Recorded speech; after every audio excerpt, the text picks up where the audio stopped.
Next, tragedy strikes, accidents happen. Be there when the calls come in. It's back-to-back episodes of Rescue 911. Next on Discovery Health Channel.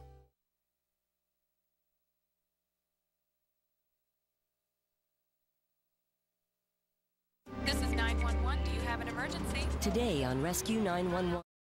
My son, I never saw him in such pain. Two boys playing with matches get badly burned. You take care of your kids' pains and stuff, but something like that, you can't. On Rescue 911.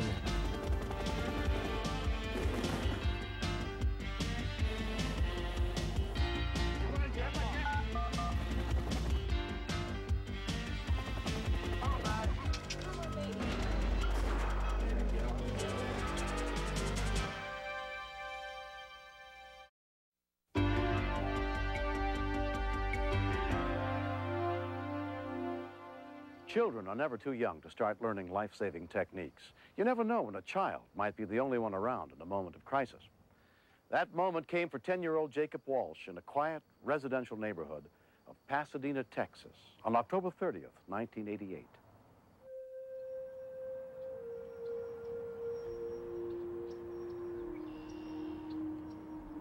David Parker will never forget that Sunday morning. He looked at me and said, "Daddy, is this a dream?" I said, I wished it was. The Parkers and the Walshes had lived next door to each other for years. On this day, like so many others, their sons were playing together in the backyard of David and Kathy Parker's house. I was just kind of walking around the house, drinking my coffee. And Jacob and Cale were in my backyard on the patio playing. They were playing with the Volcano. Her 8-year-old son, Cale's model Volcano, had been built with the help of his father as a science project. They pour baking soda in the top of it, and they're supposed to see how it erupts.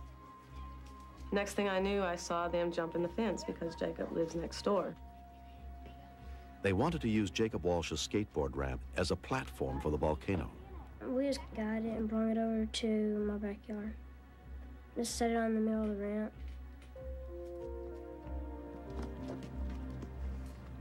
You got any matches? Neither boy was allowed to use matches. Yeah, I got some.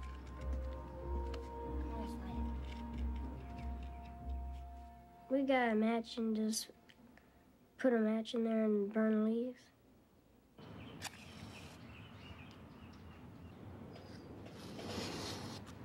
It just burned.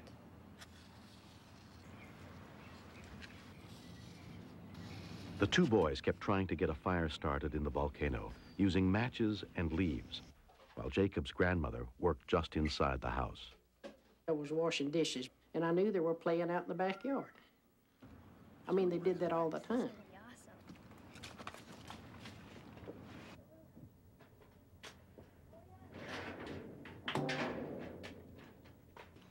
Okay, here we go. Stand back. Dad!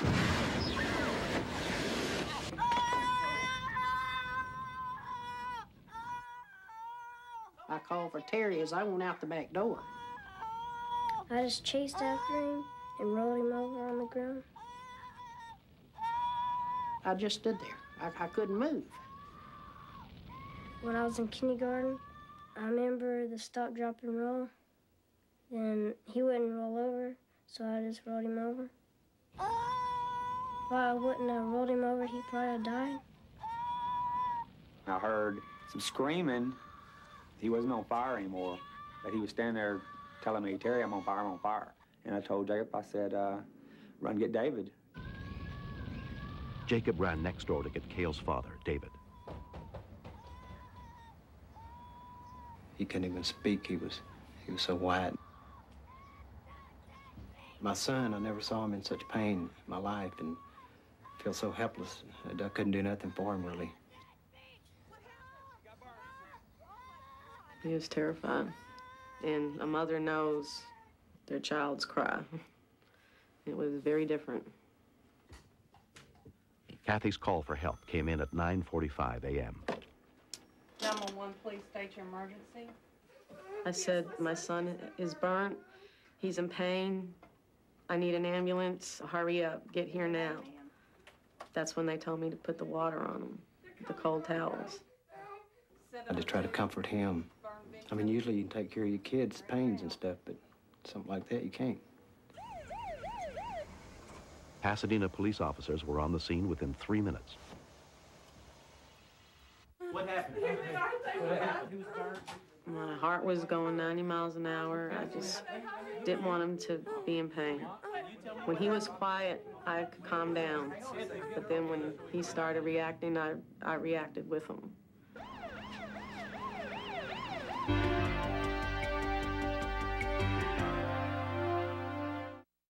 Tonight, during the Indy 500 race week, the staff at Wishart Memorial Hospital deals with fast times and furious tragedies. Don't miss a compelling episode of Trauma, Life in the ER, tonight on Discovery Health Channel. I saw blood, but I saw no head. Every Monday night, Discovery Health Channel will make you cringe, cry, and wonder, how on earth did they survive? The answer is somewhere between the marvels of modern medicine and the pure power of the human spirit. Going up was easy, coming down was easy. It was a sudden stop that bothered me. Impact Stories of Survival. It's Monday night at 8 on Discovery Health Channel.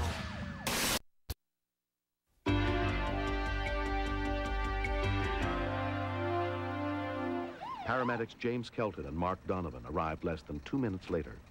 I think when paramedics and EMTs deal with children, everybody gets a little nervous, a little uptight. You usually deal with adults who can tell you what's wrong and how they're feeling. But when you get children, they're scared and they just want to be with mom or dad. I did notice the unique smell of burned flesh, which if you've never smelled burnt flesh before, it is a very unique scent that you will not soon forget. Burns were concentrated on his legs and I believe his left arm and his left ear and a portion of his neck. It just looked like somebody had come and just peeled away a piece of skin and just exposing what was left down underneath it. We basically made a sandwich out of him using what we call sterile burn sheets. Doused it down completely with sterile water. We felt that that would best serve reducing the pain and to put out any fire that may be remaining burning in the skin tissues itself. When they would pour the water on Cale's legs, he was all right for approximately a second to a minute. And then he would just start screaming. I begged them to give him something for pain, and they said that they couldn't. Cale was rushed to a nearby parking lot where a special helicopter landing zone had been set up.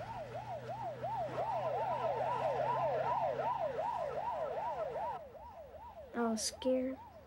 I thought it was my fault because I poured the gasoline in there and I burned him. This One Life Flight nurse, she hugged me and she said, "We'll take good care of him." And they just said that there's no room on the helicopter for me. I felt like dying. I was thinking he's probably terrified. I mean, I felt worse not being with him than I did being with him and not being able to help him. The flight to Herman Hospital in Houston took less than 12 minutes. There is no doubt that burn injury is the most devastating type of injury that the human body can sustain. Dr. Donald Parks, a leading burn expert, was waiting to treat Cale. Okay, y'all, this is a 9-year-old. He was in a gasoline explosion. I recall that Cale coped very well. He was panicky, but he did cooperate in all our requests. Cale, how old are you, Cale? I noted that he had extensive burns, including burns to his ear, to his back, both arms, and very deep burns to both legs. Many of the burns on his legs were third degree, destroying all the layers of skin. The burns were subsequently cleaned to attempt to prevent contamination of the burn wound, which ultimately could lead to an infection. He was wrapped from head to toe in bandages. He looked like a mummy, and he had tubes everywhere. And he looked up at me and his dad, and he said, "Am I gonna be in trouble for this?" Well, at that point, I had to walk out of the room. You think kids know better, and I know Cal knew better, I know Jacob knew better, but they think they got things under control, I guess. I think, oh, well, we know it's bad to do this, but it, you know, we can play with it and not get hurt. But evidently they can't. In the year and a half since Cale Parker was burned, he's undergone a series of painful skin graft operations. Fire Marshal Bill Yearout believes that Cale survived because his friend Jacob acted quickly and knew what to do. When a person catches himself on fire, of course he panics. He's going to run. The technique of stop, drop, and roll saves lives. And this is the reason that this one boy is here today. If you hadn't known stop, drop, and roll, I don't think I'd be alive right now. I'd just keep on burning. Jacob's mother is proud of her son and grateful to the people who helped prevent a tragedy by teaching stop, drop, and roll. I have to give thanks to our fire department and for the time that they put into these kids at school. You know, this stop, drop, and roll method, if it saves one life, it's worth all the time that those people put into it. I'd tell other kids never to play with matches or never play with gasoline. Or not to do anything that you know would hurt you unless your parents are there. Now that's over with, I'm just gonna do my best on everything I can do.